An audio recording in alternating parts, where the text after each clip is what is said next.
We're at SF MoMA, and we're looking at Marcel Duchamp. This is Fountain, which he originally made in 1917, but which he remade in 1964. The original was gone. Thrown away, or who knows what. So this is a small series that was made in 1964 after that original work of 1917, and he oversaw the making of this I think we series. need to be really careful with the word making.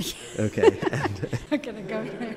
What Duchamp did, of course, is he went to a plumbing supply house that was called Mott and purchased this. And so he didn't make it. Right, so he made it as a work of art. Through the alchemy of the artist, transformed this. He turned the urinal on its side and signed it Mott and dated it. And submitted it to an art exhibition for a new group that he was a founding member of, the American Society for Independent Artists. And their notion was that the juried exhibition that was prevalent in the United States, in New York at this time, and remember, Duchamp had just come over from Paris, was in fact a real problem because the jury always selected the traditional work that they were associated with. And this new group wanted to bring in new possibilities. Right, so they were supposed to accept every work that was submitted, but they rejected this one. Well, I think he was really pushing the boundary. He submitted it as sculpture. Which to me is even more remarkable, because when you think about sculpture, it has an even more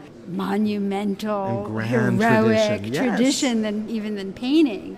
To take this urinal and turn it on its side. Some art historians have dealt with this in the most absurd way, talking about its formal qualities, with its shiny, its curves, porcelain surface. But it's a urinal, although it is transformed. And this is, of course, what Duchamp called a ready-made. Well, you used the word alchemy before, and I think that that's an interesting word, because one of the ways we can think about what art is a kind of transformation of ordinary materials into something really wonderful that transports us and that makes us see things in a new way.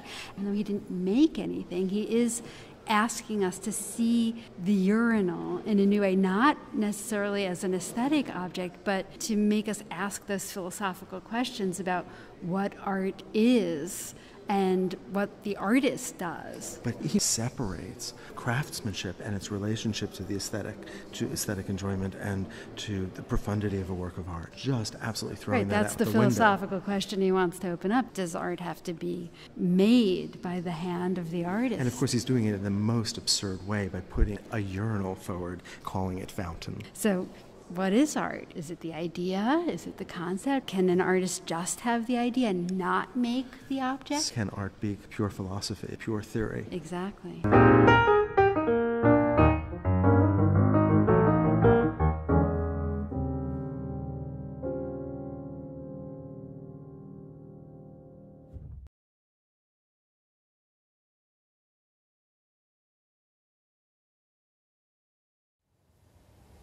This is a really classic example of Dada, anti-art, attacking the art establishment, substituting an object bought in a plumber's shop for sculpture.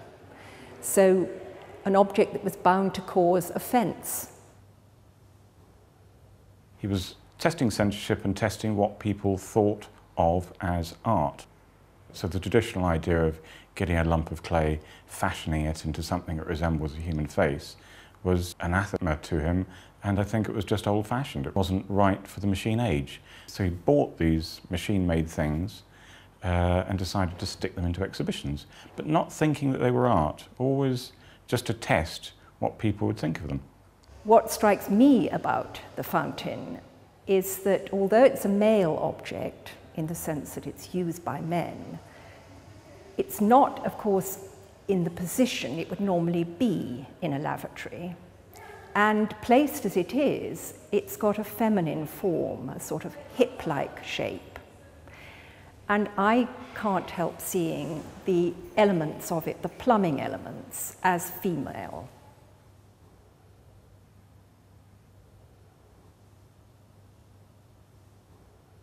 The signature, of course, is also a bit of a provocation. Mott. Apparently this is a sort of pun or a kind of derivation from the Mott Works company, which made urinals. But of course it's Duchamp signing the object, but not with his own name. So again, an attack on the idea of the artist, the authenticity of the artist, the price of the artist's signature. the magazine or journal was very much the vehicle, or the most radical vehicle, for the Dada movement. And in fact, because a lot of the things they made were very ephemeral, it's often the only evidence that we have of what they were doing. This edition, there were 2 editions of The Blind Man made. It was really to shake America out of its apathy and its very conventional attitudes to art. The front cover here shows a photograph of Marcel Duchamp's brailleuse de chocolat, chocolate grinder, and then inside you have a wonderful photograph by Alfred Stieglitz of the fountain.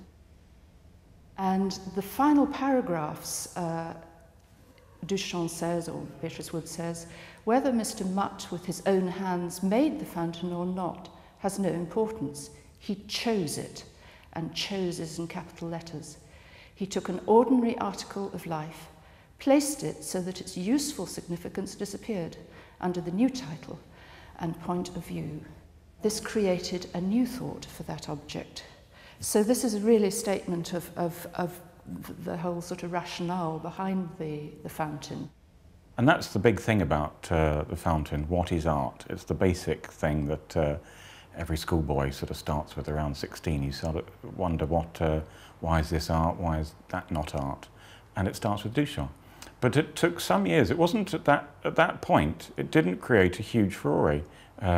He wrote this little pamphlet. There are a few bits and bobs in a few magazines at the time, but not an enormous amount. When this object was actually exhibited in New York, its implications for contemporary sculpture I don't think were understood, because people hadn't seen Picasso's Cubist works, which were made a few years earlier, which incorporated real objects in them. And they hadn't seen either Duchamp's other ready-mades, which he was in effect displaying in his own studio. So they didn't know how 20th century sculpture was going to be viewed. With hindsight, we can see this as an absolute turning point and having an enormous impact on the development of 20th century sculpture from really the post-First World War period onwards, right through up to the present day, with artists using objects from real life. But I think in 1917, it was really the gesture itself, the provocation, a kind of up yours gesture, which is what this represented.